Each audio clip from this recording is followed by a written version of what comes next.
Bonjour tout le monde et bienvenue dans cette vidéo.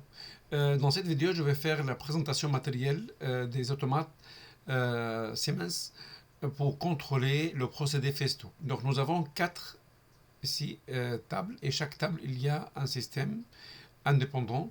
Pour contrôler tout, on va contrôler ça à travers d'un automate principal et on va utiliser les unités déportées pour chaque partie. Bon, d'habitude, pour utiliser le système de périphérique décentralisé, on l'appelle DP, il y en a un contrôleur ou un CPU, le 1512, nous on a le 1512 SP, PN c'est Profinet, et après on va ajouter les unités déportées comme l'unité OT200 SP. Et à côté, on va ajouter des cartes d'entrée-sortie. Donc, on va commencer par la configuration de l'automate principal qui est dans l'armoire. Ça, c'est l'armoire où il y en a l'automate principal et il y a juste une carte d'entrée, une carte sortie. On va commencer par la configuration des CPU et des deux cartes. Donc, le CPU, il y a toujours la référence. Donc, on doit chercher la référence de CPU, comme celui-là. Après, nous allons ajouter les deux cartes d'entrée-sortie avec la référence qui est en bas. Donc la première carte c'est Input parce que c'est déjà ici le couleur blanc, Digital Input, l'autre c'est Digital Output. Donc pour faire ça, on va commencer à faire on va commencer un nouveau projet, donc créer un projet. Et si j'écris le nom de projet, par exemple ici, je vais écrire configuration PLC, ça 119 par exemple. Ça c'est le nom. Et si le chemin, où est-ce qu'il va le mettre, c'est mieux de le mettre toujours dans vos documents. Moi, je l'ai mis dans le temporary file, mais c'est mieux de le mettre dans mes documents, dans un dossier qui s'appelle automatisation. Donc, toujours, vous avez dans mes documents un dossier automatisation. Et si je peux mettre tous les projets voilà, ça c'est le chemin, projet TIA Portal. Donc, je fais créer. Donc, maintenant, ça prend un peu de temps pour créer le projet, mais il va créer un projet vide. Ça veut dire le projet vide, je dois ajouter maintenant des matériels. Donc configurer un appareil, tout ça c'est déjà écrit étape par étape. Je vais ajouter l'appareil. Premier appareil, c'est un contrôleur. Donc je peux écrire ici par exemple le PLC, l'automate c'est 1512 SP, ainsi de suite. Ça c'est juste un nom. Et ici je dois choisir contrôleur. C'est pas HMI, c'est pas un système PC, c'est un contrôleur. Parmi tout ça, je dois choisir le bon CPU. Donc nous on a le CPU ET200, celui-là. Parmi tout ça encore, je dois choisir la bonne CPU, le ET200 SP. Encore ici, il y en a plusieurs. Il faut que je cherche exactement la même référence que celui-là, qui est le 1SK01. Donc je viens dans celui-là Profinet. Ça, c'est tout ça Profinet. Ok, donc si je clique sur le 1512 SP, on a le 2, les mêmes choses. Celui-là, c'est 10, ça c'est 12. Donc on a le 12. Et dans le 12 encore, on a deux CPU. On va prendre le 01 parce que c'est écrit ici 01. Je choisis celui-là. Voilà, je fais ajouter. Donc j'ai ajouté maintenant juste le CPU principal qui est l'unité celui-là. Ok. À côté maintenant, je peux ajouter les autres cartes. Donc je viens maintenant dans le TIA Portal.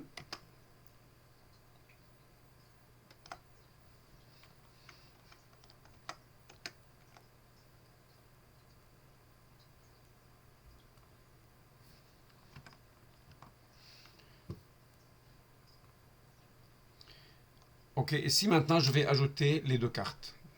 Mais avant d'ajouter les deux cartes, on doit éliminer la sécurité administrateur pour qu'il ne demande pas chaque fois le password. Pour faire ça, je viens dans la configuration ici, j'ai cliqué deux fois. Vous avez ici Fail Save. Je fais Disable.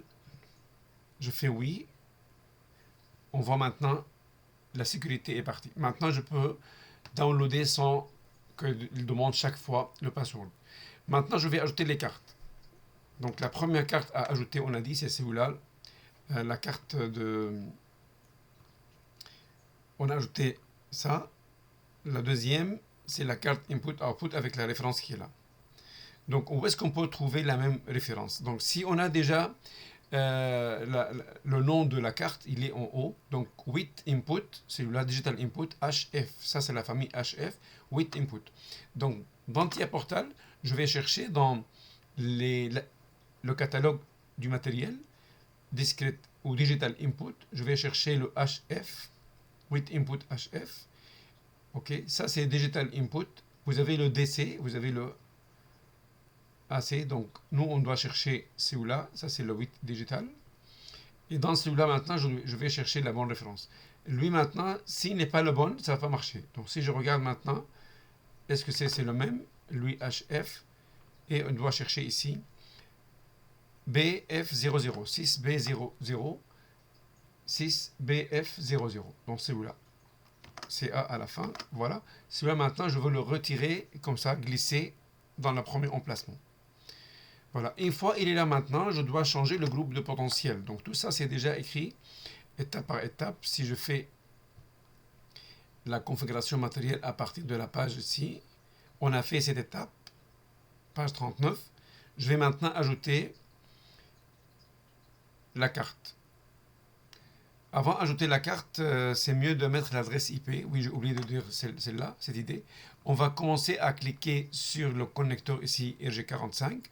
Et dans l'adresse IP, je vais mettre l'adresse IP. Donc j'ai 10, 20, 49 à la place de 52 et on met ici 50. Pourquoi? Parce que moi, j'ai l'idée de faire la configuration de réseau. L'automate, il va prendre ici l'adresse 10, 20, 49, 50. Après, on fait 51, 52, 53. Le numéro de nœud, c'est lui qui change. Mais le net ID ou l'adresse de réseau, ça reste le même.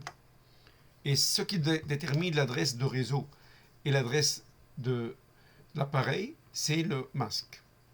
255. Donc ça, c'est un réseau de type ou de classe C. Ok, maintenant, une fois on a ajouté la carte, donc on est rendu maintenant ici, je vais changer le groupe de potentiel. Donc on clique sur la carte, on cherche le groupe de potentiel, ça juste la façon d'alimenter notre carte. Donc ici, j'ai cliqué 2 fois, j'ai ici groupe de potentiel, il faut absolument que j'ai mis celui-là, groupe de potentiel sans borne claire. Ok, regardez maintenant le couleur, il est comme ça. Donc si j'ai mis ici foncé, il change. Voilà. Lui maintenant, je vais mettre clair. Comme ça.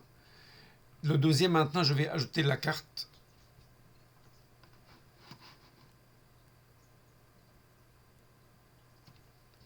La carte...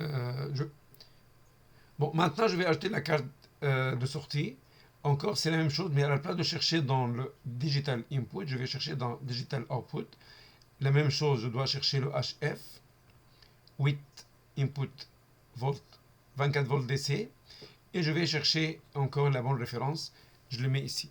Juste pour être sûr, il faut regarder maintenant le groupe de potentiel, c'est foncé. Et si je viens ici, groupe de potentiel, je vais le changer à, bien sûr, celui-là, je mets ça d'abord, pour le changement, et je mets sans borne claire. Voilà, il a changé. Il faut faire attention à ça, sinon il va donner une erreur à la fin. Donc juste pour s'assurer que les adresses sont correctes, lui par défaut, il commence l'adresse par 0. Donc ce que vous avez ici, c'est l'adresse 0, 0. L'adresse 00, c'est le premier bit dans l'input.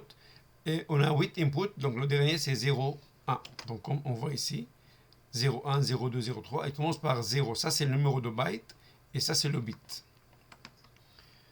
Après on fait la même chose juste pour s'assurer que la sortie il a la même adresse, 0, 0. Donc ce qu'on a fait maintenant c'est celui-là. Vous voyez le input 0, le output 0. Ça c'est le numéro d'octet, c'est pas le bit. Dans chacun, il y en a 8 bits. Ok, maintenant on va ajouter la carte. Donc on est rendu maintenant ici, on a ajouté la carte output. Avant de faire ça, il faut ajouter le module de serveur qui va fermer la circuit de 24 volts. À la fin de chaque, ici on doit mettre le cover. Ok, donc dans ce cas-là, soit je fais compiler dans TIA Portal, ou je peux ajouter le module de serveur qui est là. Module de serveur, il est à la fin. C'est juste un module qui va fermer la circuit à la fin. Il n'y a pas de configuration là-dessus. Tout ça maintenant, qu'est-ce qu'on a ajouté? On a ajouté juste la première partie qui est là.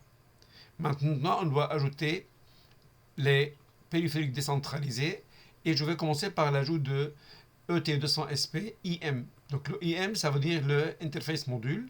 Il n'y a pas de CPU, le CPU il est ici. Ça c'est juste un module où je dois ajouter les cartes d'entrée-sortie déportées, comme celui-là. Okay, donc je reviens maintenant dans TIA Portal. Okay. Lui maintenant, si je ne peux pas l'ajouter dans la même place, il faut que je l'ajoute dans l'architecture réseau. C'est pourquoi je viens ici dans le vue réseau en haut. Lui maintenant, il va me donner le vue réseau. Donc je peux la même chose. Je vais à la place de chercher ici dans le contrôleur, je vais chercher ici de périphérique décentralisé, le ET200SP, coupleur, Profinet, et je vais chercher Profinet HF, celui-là, et je vais chercher celui-là. Ça c'est le bon. Et il est déjà encore dans le document. Lui maintenant, je peux le trouver dans le coupleur, dans le périphérique décentralisé. Dans le périphérique décentralisé, je dois choisir la bonne. Regardez la référence, il faut absolument qu'il soit pareil. Donc je vais le chercher et je l'ai mis ici. Maintenant, lui, c'est juste un coupleur. Donc je dois affecter un automate. J'ai deux choix. Soit je peux le glisser directement comme ça, ou bien je peux cliquer à droite et je fais affecter un nouveau automate. Ça veut dire, lui, il va être connecté par un câble réseau sur l'automate. Voilà, il est maintenant là. Ça veut dire, on fait le mapping, toutes les mémoires ici. Si je clique deux fois, je vais ajouter des cartes input-output. La mémoire, elle va être réservée dans l'automate principal. La même chose, maintenant, je vais ajouter les cartes d'input-output. Donc, je fais ici le HF. C'est la même carte exactement qu'on a vu tout à l'heure. C'est là. Il faut juste faire attention à la groupe de potentiel. La même chose ici, groupe de potentiel. Et je vais mettre ici 100 bornes, c'est celui-là. L'adresse maintenant, l'adresse, automatiquement, lui, il a pris la prochaine adresse disponible. C'est le 1. Donc, je vais laisser le 1. Donc, ça veut dire que lui, il a pris maintenant le 1. C'est celui-là maintenant, le I1. Je viens d'ajouter le I1. Ça, c'est pour la boîte de commande. OK. Maintenant, je vais ajouter la carte ici, la carte de sortie. Je peux faire Digital Output, HF. Et je vais ajouter celui-là ici.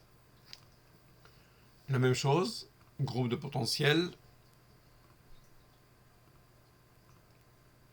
Et je vais ajouter ici 100 bornes claires.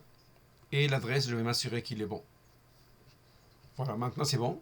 Maintenant, pour ajouter les autres cartes, si lui, il est bon, je peux faire copier-coller. Donc, je peux faire copier. Et je viens ici, je fais coller. La même chose ici, copier, coller. La seule chose ici maintenant, il faut faire attention à l'adresse. Parce que lui, il va prendre le prochain adresse disponible qui est le 2. Mais moi, je ne veux pas qu'il soit 2. Je veux qu'il soit 3. Pourquoi? C'est mon choix. C'est vraiment mon choix comme ça. Je peux faire l'adresse que je veux, mais juste pour vous dire, vous n'êtes pas obligé de suivre l'adresse qu'il donne. Moi, je vais mettre maintenant 3. Donc ici, je fais 3 pour le input. Automatiquement, il a pris la première bit, c'est 3.0, le dernier bit, c'est 3.7. La même chose pour le input. La même chose. Donc, vous avez le input et le output. On doit changer encore l'adresse pour qu'il soit pareil.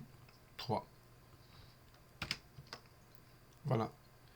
Et maintenant, si je veux fermer ici, je peux faire soit compiler. Donc, je peux cliquer sur directement en haut, compiler celui-là. Il va ajouter, il va compléter ce qu'il manque. Il manque d'habitude, c'est ici le module de serveur. Donc, le module de serveur, je peux l'ajouter. Et je fais compiler maintenant. Juste chaque fois, je fais compiler pour être sûr qu'il n'y a pas d'erreur. Donc, il va me donner maintenant des avertissements, mais pas d'erreur. 0 erreur, mais un seul avertissement, parce que je n'ai pas encore mis un programme là-dedans. Ok, donc on a 0 erreur. C'est celui-là, 0 erreur. Bon, qu'est-ce qu'on a maintenant? On a ajouté la station D. Je peux changer le nom ici pour dire, ici je peux l'appeler station D. Maintenant, je vais ajouter l'autre. Puisqu'ils sont pareils, je peux faire copier-coller. OK. Et je peux changer juste le nom. Par exemple, ici, station D. Station T. Maintenant, c'est la deuxième station. Lui, maintenant, il a deux inputs, deux outputs. Si je regarde ici, on a juste une carte input, une carte output. Donc, dans celui-là, maintenant, il ne faut pas oublier d'affecter l'automate. Donc, je peux mettre comme ça, affecter l'automate. Encore, je n'ai pas mis l'adresse IP de la première ici. Il ne faut pas oublier de mettre l'adresse IP. L'adresse IP, on a dit, l'adresse IP, c'était 10, 20, 49. Ici, je vais mettre 51.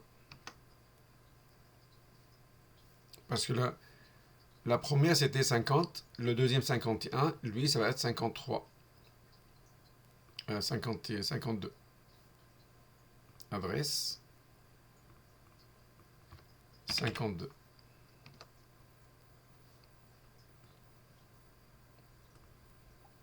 Voilà, donc lui maintenant, il est bon. Ça c'est...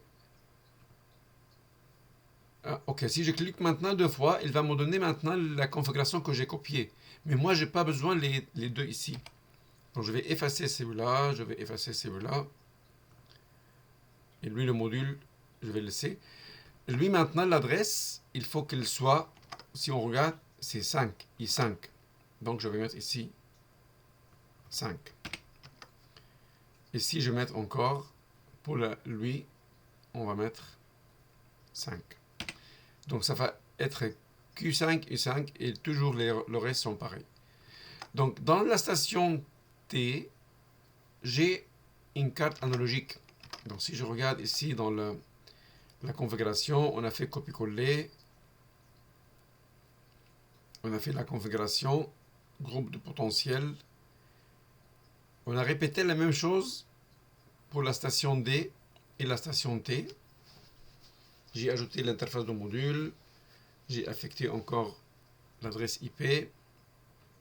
Groupe de potentiel discrete input, discrete output. Et je vais ajouter la carte. Ça, c'est maintenant la carte analogique. Donc ici, analog input. Ça, c'est la page 84. Donc, je vais ajouter une carte analogique ici. Analog input, j'ai beaucoup de cartes. Donc, notre carte maintenant, si on regarde, elle a AI, ça veut dire analog input, 2 UI. Lui, il peut fonctionner sur la tension ou le courant. C'est ça, ça veut dire IU. OK. 2 ou 4 fils pour le câblage. Donc, on va prendre cette référence. Donc, il faut faire attention. 6HB00. Donc, je viens ici. Celui-là, HF encore. Toujours la famille HF. Et celui-là, c'est 6HB00.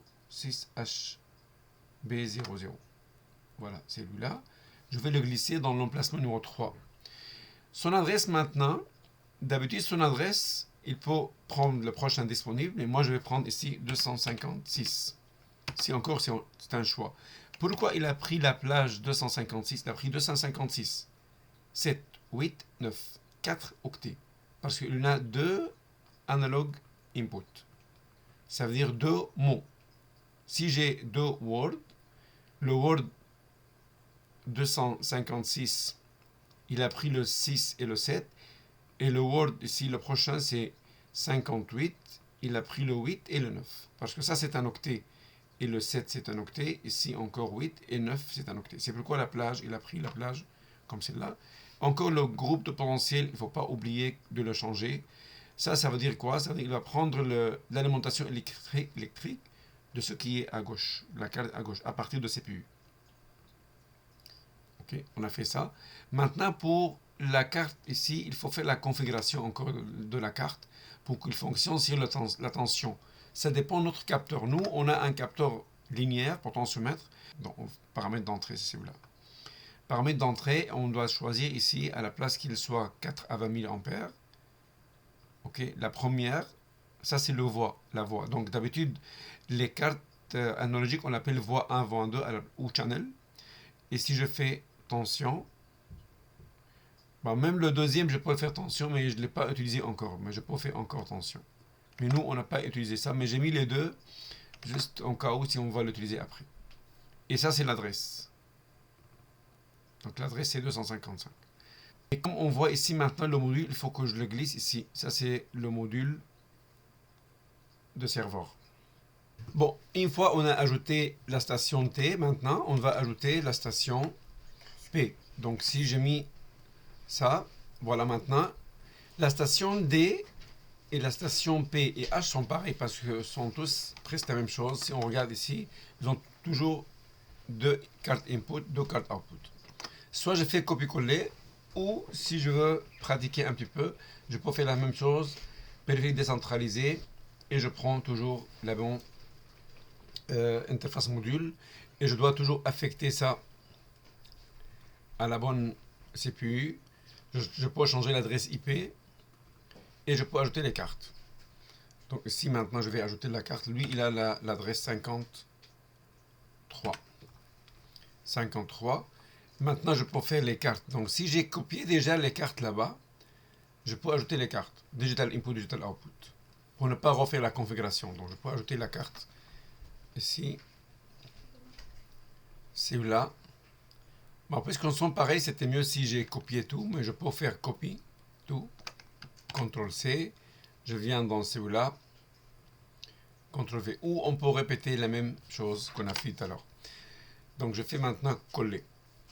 Donc, si j'ai ajouté les cartes ici, il faut juste refaire les adressages.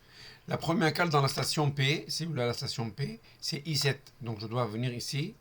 La première carte qui est là, c'est I7. Je change le 2 ici, je le mets 7. La deuxième carte encore ici, ça va être I9. Lui, maintenant, c'est I9. Donc, celui-là, c'est I7. Non, I8, c'est pas 9, c'est 8. C'est I8. Donc, j'ai pris l'octet numéro 7 et l'octet numéro 8 pour le input. Pour le output, la même chose. Ok, ici, j'ai le 7. Et le prochain, ça va être ici, le 8. 8. Voilà, ça, c'est maintenant 7 et 8. Et une fois que j'ai terminé ça, je peux ajouter maintenant le module encore de serveur qui est à la fin pour terminer. Et je fais compiler. S'il n'y a pas d'erreur, je peux faire maintenant la dernière station, qui est la station H. Dans le vieux réseau, je peux faire copier-coller. Donc, je peux faire copier celui-là. Et je vais le coller à côté. Donc, avec le contrôle et le roulette de la souris, je peux changer le zoom. Et si je vais l'appeler ici, station P. Donc ici, je vais l'appeler ici station HH. Et je vais encore affecter la même chose pour l'adresse IP.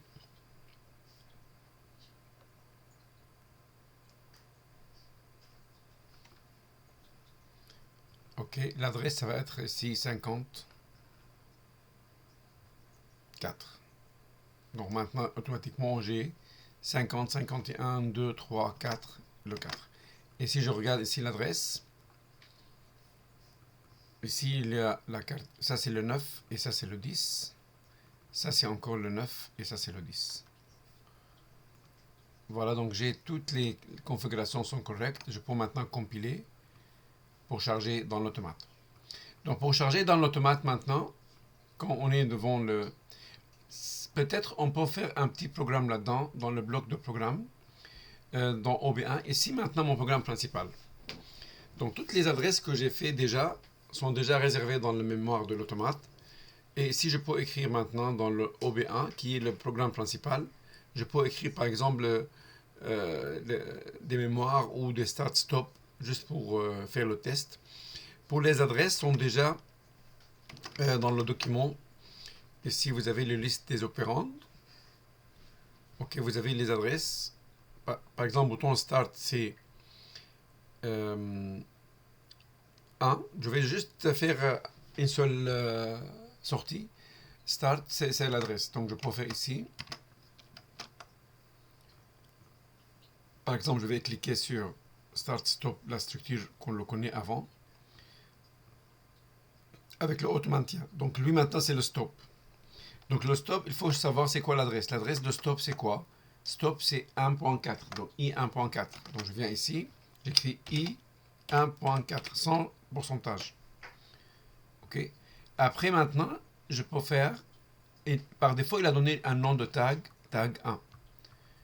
Donc, je peux cliquer à droite sur le tag, pas sur l'adresse, et je fais ici rename, renommer variable. À la place qu'il soit tag 1, je vais l'appeler ici stop. Modifier. Pour le start, encore la même chose. J'ai une autre façon d'éditer ça. Je peux faire ici start. Ça, c'est la deuxième façon d'éditer ça. Ça revient comme Alan Bradley. Il a fait un tag, mais sans adresse. Je clique à droite et je fais ici définir variable. Le variable maintenant, c'est pas local. Je vais le mettre ici global. Global memory. Global input. Moi, je vais utiliser un input, global input. Et l'adresse, ici, ça va être i 1.0. Donc, je peux changer i 1.0. Je fais définir, il va être comme ça. Donc, lui, maintenant, ça vient de ici, start. Ou bien, je peux encore ici, par exemple, je vais faire sortir le vérin. Vous avez ici, dans la sortie, Q. Tout ça, c'est des inputs. Si je viens dans le output, vous avez le output 1Y1. Ça, c'est avance de la tige de vérin d'éjection. Donc 1Y1, l'adresse est Q30. Q30. Donc j'ai le choix. Soit je fais ici directement Q3.0. Il va donner un nom de tag. Si je vais changer, je vais mettre 1Y1.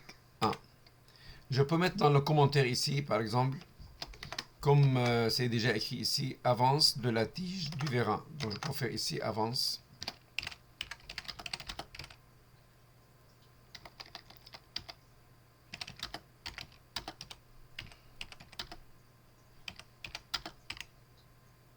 Des vérins d'éjection. 1, Y1. Bah, Y1. Ça, c'est un variable, vérin, il s'appelle Y1. Je fais modifier. Voilà, maintenant, il est là. Donc, les commentaires, ils ne sont pas affichés parce que je peux, encore dans l'affichage, je peux choisir qu'est-ce que je veux afficher. Est-ce que je veux qu'il soit affiché avec? Je peux ici choisir les symboles absolus ou je peux mettre encore ici les commentaires. Donc, si je fais le commentaire en bas, il va ajouter les commentaires en bas, ou j'ai plusieurs choix, vous pouvez l'essayer tout seul pour voir quelles sont les possibilités d'ajouter les variables avec l'affichage. Je vais faire le maintien maintenant pour terminer. Le maintien, je peux descendre, faire une autre branche avec ici le flèche, ou je peux utiliser le F8, majuscule F8. F8. Toujours regarder l'abréviation à côté. Je vais ajouter maintenant ici un contact normalement ouvert. Pour monter maintenant, je choisis le bout et je monte en haut. Ou bien je peux le faire avec glisser directement dans le... Ça veut dire glisser.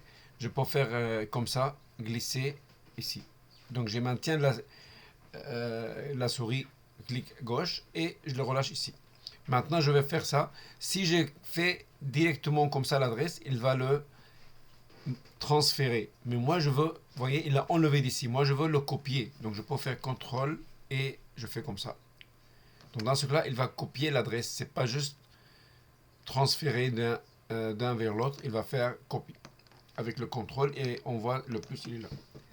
Voilà, maintenant on est prêt pour télécharger. Il faut faire très attention à la prochaine étape quand on va charger ça dans l'automate. Quand je vais charger ça dans l'automate, il faut cliquer sur le PLC. Il ne faut pas être ici ou ici ou ici. Sinon, il ne va pas downloader tout. Je vais downloader toutes les choses, donc je dois cliquer sur le PLC. Je viens ici dans Download, charger dans l'appareil. Et on voit ça peut-être dans le vrai automate, parce que ici maintenant, je n'ai pas le vrai automate. Je vais vous montrer ça dans la prochaine vidéo. Merci de votre attention et à la prochaine.